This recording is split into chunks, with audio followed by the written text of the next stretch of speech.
Welcome to the Corporate Explorer series brought to you by Wazuku. Wazuku helps large organizations create effective, sustainable innovation ecosystems that accelerate efficiency gains and new value growth. It does this through intelligent enterprise software that connects and harnesses the power of employees, suppliers, startups, universities, and the unique Wazuku crowd of 700,000 plus global problem solvers. You can find Wazuku at wazuku.com. The next subject we're going to cover is leading high-stakes conversations, getting the senior team on board, and we've an expert in that, Alexander Pett. Welcome. Thanks, Aidan. Great to be with you, man. Great to be with you, and we're moving along on the book, and I was telling you before we came on air about the importance of this, and I wonder, did this actually become so important that it should become before everything else? It should be even like in the preface of the book, and this is like how to get you onto the pitch if you're going to be playing corporate innovation, corporate exploration in the first place. And I thought I'd start with a quote here that will speak so truly to our audience. They'll hear this and they'll kind of go, oh man, I wish I did that, because that's what I read. You said, getting and sustaining a senior level commitment to innovation is the top of every corporate explorer's list for critical success. The typical corporate approach is to have a good news story to tell, positive customer feedback, technical achievements on the product development roadmap, and new partners signed up. However you tell us, the good news story approach is a trap. It lowers tension in the senior team, making it harder to talk about substantive issues, resolve challenging problems, and get authentic agreement. So you think you're making progress, and then when you get to real progress, you're totally undermined by somebody. Maybe you'll tell us what's going on here and what do you see in the field? Yeah, well, I think the main principle that on my mind there is that if you're going to create agreement, you've got to find the disagreement in the room first. But we're so wired to advocate and push for our thinking to be identified and understood and agreed with that we're often not looking for it or looking for the signs of it. And that's where this concept of productive tension comes in. So I get the privilege of sitting in lots of executive teams and boards. I'm in there to help develop them and their effectiveness and help them think about how they're delivering their strategy. And so in that process, as I observe them at work, I often see corporate explorers coming in to pitch their recommendation, their thinking, their update, getting buy-in, and maybe from the point of early investment, even just for early experimentation. And so I see the result of that, and I can see when it's working and when it's not. And that sense of, do you want to find the disagreement? Or are you over-advocating, trying to steer people to an agreement, is one of the first traps. I understand this. I've done this. You've worked so hard to get that idea over the line. You've worked so hard. You've aligned people behind the scenes. You have this boardroom moment and you want to sell that idea. And you don't want anybody criticizing it. It's almost like it's become your baby. So you're suffering from the IKEA effect and a plethora of other biases. And the moment comes for you that you say, no, you want to introduce the idea of tension in the first place. So maybe let's introduce what you do, because I'm jumping straight here and we'll do a longer episode in the future because I'd love to do more on this. I think it's so important. But the whole idea of introducing tension early, productive tension in the team becomes so important with the people who are ultimately the people going to fund the idea and make it live in the future. Yeah, I think the two initial thoughts on that. The first one is, in my work, I would say that it doesn't matter how competent, capable, experienced, values-driven you are, how phenomenal your brain is, if you can't deploy that contribution through conversation. And so it is the deployment tool. It is the engagement tool. It's how you actually create and enable change. So that's step one. Step two, then, is needing to be conscious of how you create this level of, as we're calling it, productive tension. And I'm going to describe the levels, because I think that the basic level is low tension, and then people are thinking about, well, who knows, anything. They're thinking about the previous meeting, the next one. They're sneaking in some emails into the exec team meeting or something like that. And then it's obvious when you've got too high tension, when there's people doing immediate pushback with a heightened level of frustration or irritation or impassioned disagreement. And actually, just either side of productive tension, you've got two zones. One is passive engagement and one is passive resistance. And the problem is they can both look like productive tension, and they're not. One is I'm nodding, smiling, and I'm not necessarily engaged. And the other is I'm doing the same, but actually I might be irritated or starting to think, no, there's no future in this. And the critical element that's going to pull you out of that is, do you create the productive tension, how you maintain it, and actually how you close the whole conversation off to be sure you've really got a level of authentic engagement and buy-in. That thing you talked about, so the nodding, the person in the room or the person with their body language saying everything about they hate your idea. If we go back a step and go, you have to understand that as a corporate explorer, there's going to be resistance because you could be maybe changing their value or their perceived value in a company. Maybe they think, I'm going to lose my corner office. Maybe I'm going to lose some of my team. Maybe the company's going to reallocate some of the investment from my department to this new budding idea. So you're going to have all those reasons behind it as well. And I thought about how really what you should be doing before you encounter that person is maybe going and meeting them beforehand. And maybe you'll share a bit about that. So behind the scenes, before this boardroom conversation ever takes place, what type of work should you be doing as a corporate explorer? Well, you mentioned it earlier, Aidan, in terms of catching up with individuals, preparing them, especially working with your stakeholders who might be more resistant, to understand their concerns, but also make a really compelling case for, as they bring leadership to the whole organization, this is something for them to support. Often I find this dilemma in executive teams and in boards, but particularly executive teams, this idea of being a whole company executive first and then their functional lead second. And often that's misplaced or misbalanced, and the overemphasis is on advocacy and protecting of someone's own function or business area. So there is something about you're trying to enroll people into that role of leadership for the whole organization and leadership for its longer term future as well. So there is something about even the pre-conversations can be inviting someone to take that perspective and to step up into that higher order level of leadership where they might make choices that feel that they are perhaps taking funding and support from a core part of the business, but for good reason. So there's a mature element to that dialogue, and that one-on-one work is pretty key for that. Most of us have encountered that person in the room where we didn't do our homework, we didn't read your chapter, and this person's been quiet the whole time. You think you're right at you're at the finish line of your presentation, about thinking you're about to get sign off, and then they pipe up, and then you maybe become defensive, and the whole thing just tumbles. That's the moment. That's the moment. Yeah. And we've all been, lots of us have been there, and we regret it. And it's this pre-work that needs to be done. So I'm going to show on the screen the 5 steps of how to create tension, and maybe you bring us through this from framing the issue all the way around. Yes, definitely. Just one thought about your comment then.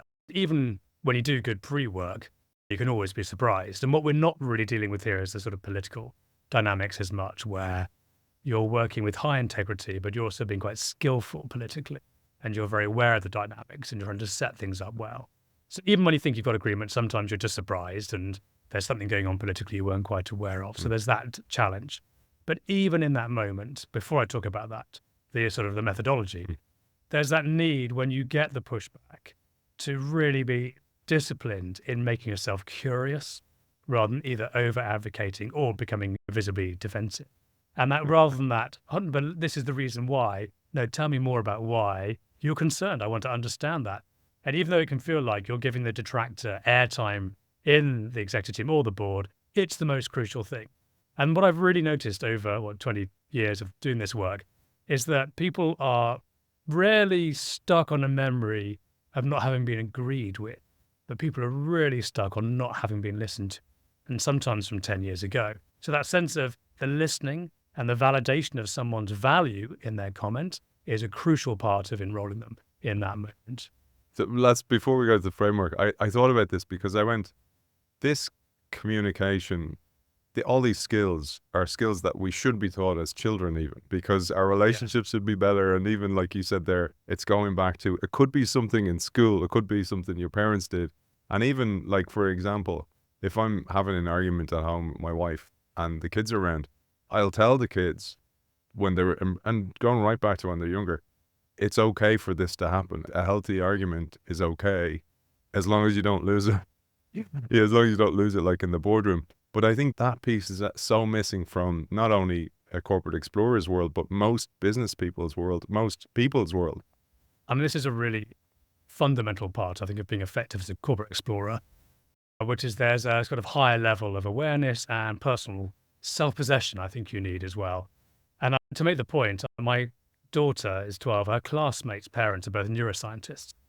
And I'd read this research that 10% of our perception is through our eyes and 90% is pre-programmed. I was like, it's pretty challenging. So I asked them over a barbecue in the summer. They're probably like, hey, we're not at work. Can we just eat barbecue? But they very kindly engaged in the conversation. And their reply was, it's more like 98% is pre-programmed. So there's this need to genuinely buy into the fact is, although I can function very well on a daily basis, there is a flaw and I have a set of blind spots and there's stuff that I just can't see. And if you go into a meeting like this with that knowledge embedded in your gut almost, then there's a readiness and a willingness to think, what can this person see that I can't see that needs consideration? And if you don't and you do the opposite and you over-advocate, you'll get defensive. Okay, now you just put yourself further back. And you don't look so credible with the other colleagues in the meeting. But isn't it seen as a weakness? That's one of the problems. We come from this steady state business environment, the Gordon Gekko type character that has to have all the answers or is seen to have all the answers. And oftentimes that person in the room, the boardroom, who pipes up at the end and undermines you, there's a fear driving that they're maybe going to be exposed in some way. And I thought about that. There's a great quote of David Eagleman, a brilliant writer about the brain. And he said, your brain is essentially in this dark room watching a theater through your eyes of what's going on, through all these tentacles, which are all your sensors and emotions to tell it what's going on. And if we understand that, and if we just accept that, like you say, then you're going to go, look, we cannot know what's happening out there. So therefore we need to engage all our people, all the people around us, our families, our children, as these sensors for more information around us. Yeah. If you think about the capability, experience and knowledge of the people you're sitting with in a meeting and seeing that as a source to tap, draw on the insights and be compelling enough to get their attention and actually engage them well in the subject, then that's a pretty important moment. We're going to bring the framework up on the screen now for our audience, and I'd love you to take us through it. The starting point is, how do you actually create productive tension? How do you then maintain it? How do you close off the conversation so you know where you are and you know what is expected of you next time you're back in that room with your executive stakeholder? But even before that point is, well, how are you going to start to get attention on the issue in a way that will create the productive tension and draw the perspectives of those in the room right onto the right topic? So the idea, first of all, is framing. There's a lovely Scottish saying, an ounce of framing saves a pound of time, that I heard years ago. But the framing, what are we actually here for? And there is this critical thing is, what is this conversation for? Because quite often I've listened to pitches and only partway through do you realize what they're here for, what they're actually asking for. And that sense of purpose is so crucial for getting attention in the off. So first of all, this is a conversation for what? Is this a period? This is the early time of investment. Is it buy-in? Is it collaboration support needed for early experimentation or whatever it is? That'd be nice at any meeting. Yeah. An agenda would be nice for most people. Sorry to interrupt. Not at all. And I think that's the frame to start getting the attention. And that's a brief, it's sharp, it's to the point. But what I notice is that when corporate explorers get this right, I see the attention pick up and people draw away from maybe the phone they've just been doing a bit of texting on and start to engage. Point one. The second one is, what is the issue or the opportunity or the actual area you want to focus attention on? And with that comes the stakes. This is the what if we do and what if we don't. Why should the individuals in the room care? And what's important about this is we so often talk about why we care, not enough by why others might care. And so that sense of pulling it up into the bigger picture, like you mentioned earlier, what would draw the attention of this group? What would cause them to be invested in the conversation and actually participate fully? That's pretty significant. And then you're into the conversation. And actually what the crucial connection between this, the name the stakes, and compare perspectives is to ask the question, let's find out what people are thinking here. Now, clearly there might be some particular structure or process, there might be some information you're looking at, but you want to test early on, really early on, what any reflections or any comments at this point, anything people need to understand more of before we press into this conversation. And this idea of early engaging. And you watch when individuals advocate too much. The simplest way of describing it is like a triangle. Think about all the research, analysis, insight, data, information you've got that's taken you into that room. And the risk is often that people share the wide base of the triangle as build up to the point, rather than the other way around, which is actually what's the point, and you can dip into the other pieces of information as you need it. So you're seeking the different perspectives in the room, and this is where you're going to find some supporters, maybe some detractors, or people with different points of view. One of the traps here is you can start to get multiple points flowing in the conversation, multiple moves, and we'll reference that framework in a moment. And then suddenly it's pretty hard to actually make sure the thread is maintained. So the level of assertiveness is really required to say, actually, before we move on to that point, I've got the 3 different points in the room already, let's handle those. Is that okay? Yes, that's fine. Good. And off you go. And that sense of assertiveness isn't objectionable. In my experience as exec teams, boards just want clarity. Where are we in our conversation? And if you don't take responsibility, quite often the chair doesn't necessarily, and then your credibility is hurt. So make sure you've got that right flow, and you'll pick off the point, and then you get the other points coming through once the early ones have been attended to. Then we're looking for the common points. Where's the alignment? Where are the concerns? Can you chunk those up? Can you sum them up? And you've got to work out, do they need resolving then? How are you going to report back with that information? But you're giving a clear sense of the lie of the land and testing it as well. That's what's so crucial, that sense of involving the board or the team in that moment. And then there's an agreement on what's next. And so there are 4 steps. There's clarity. What are we here for? Are we having the same conversation? We've got the same expectations. There's recognition. What level of buy-in, agreement, alignment, or disagreement is there to that topic? And as you work through that, you're getting in a place of commitment to the lead to change. And the 2 traps are, 1, that over-advocacy early, 2, then jumping to action, rather than really taking enough time to make sure you've got that level of clarity and the recognition in the room before you get agreements. That's essentially the cycle you're running through. And you might find you run through that several times in a meeting, depending on what's required. And probably with different departments as well, wouldn't you? Because you're bringing almost this slide deck, or better than the slide deck, the conversation on tour with you, and you get better every time you go through that conversation. That's right. And I think that sense of, again, what do the people in the room need? Why should they care being a real critical focus? One thing I thought very deeply when I read about this was that I truly believe corporate explorers are neurodiverse. They belong somewhere similar on a spectrum, and they have similar traits. They have resilience, they have creativity, they can sense changes in the environment that others can't see or sense. And it's kind of like a waterbed effect. You get these skills, but you don't get some other skills. And some of the skills you're very much missing are the communication skills, or being able to sell your point with empathy for the people in the room. And I thought that that's why this is so important, and hence probably why you're in business as long as you are doing this work, because we all need help in that respect. Yeah, that's the key developmental stage. And this is going back a bit to childhood, but called the theory of other minds, or theory of mind, it's sometimes referred to, which is when you learn, actually, you're equal to everybody else. And Aidan, that's not your toy, that's Alex's. Give it back to him. That kind of thing, which gets embedded. Okay, we are all in this together. And there's sometimes, I think, with people who are really much more extreme in personality, who are often innovating, are being successful because they're slightly myopic about their own thinking. And that is a gift to the organization. But it's helping those individuals in particular just really pull back from that intense advocacy for their thinking and recommendations to the broader conversation they're required to actually create and facilitate. If they can think actually their job is to own the conversation in the room, not just own the outcome, then that's a helpful mindset. Brilliant. And again, you bring it all the way back to just basic communication skills that we don't learn. And one of the great tools you advocate for in this chapter and in your work is David Cantor's work. I thought we'd share that as another helpful framework. Again, we'll show it on the screen, and I'd love you to take our audience through this. And I just want to say, we're going to come back at a later stage, Alexander and I, we're going to do a deeper dive into this because it's so important to help you succeed. Great. Well, I really like this framework. What I like about it is we could do 40 days back to back of looking at group dynamic frameworks or models or analysis. And this just cuts so simply through what are people likely to be doing in the room. And David Cantor says there are 4 things. You can make a move. Hey, here's my thinking. Here's my recommendation. You can oppose. Actually, I don't agree. I see it differently. You can follow. I agree with you, Aidan. I think that's the right thing. Actually, what we could do is kind of bringing some energy to it. And there's bystand.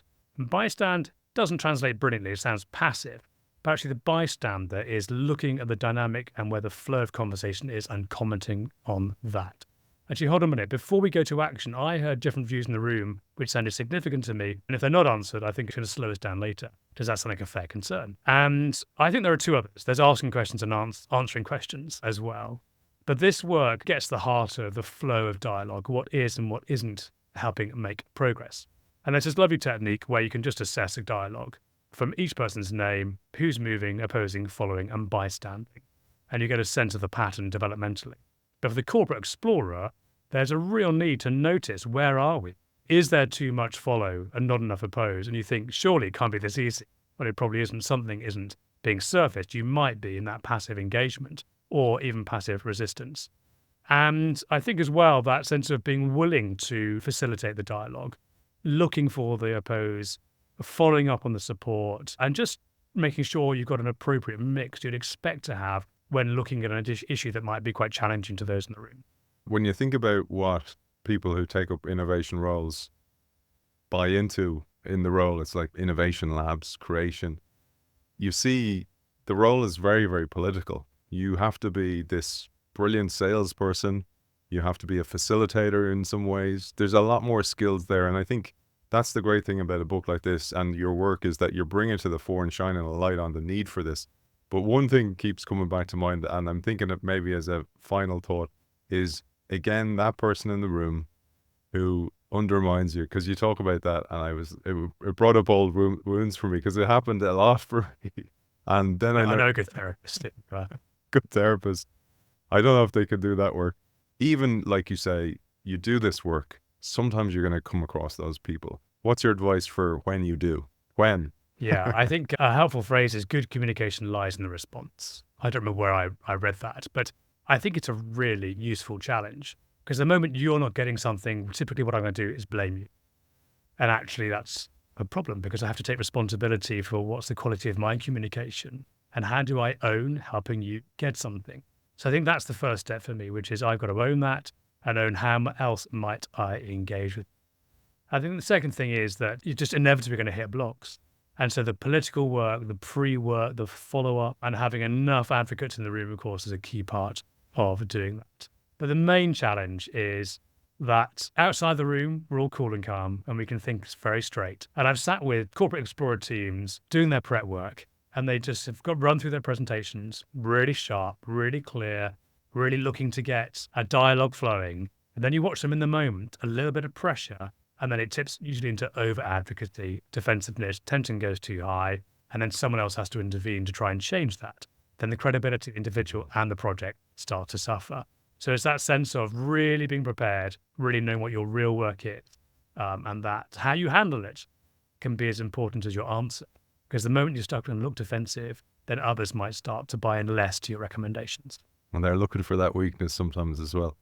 Alexander, for people who want to find out more, not only read the chapter in the book, I'm sure you have much more writings as well, much more in you as well. There's so much more in this. I thought that it was hard for you to get it into the chapter that you had in the book. Where's the best place to find you? Well, you'll see my profile on the ChangeLogic website for my work with ChangeLogic, and then for my River Leadership work, you'll find me on LinkedIn. Alexander, Pett, thanks for joining us. A pleasure. That episode was brought to you by Wazuku.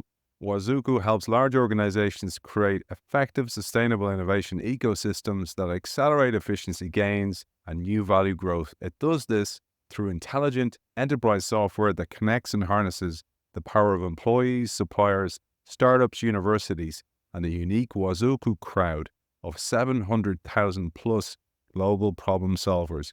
You can find Wazuku, a B Corp, on wazuku.com.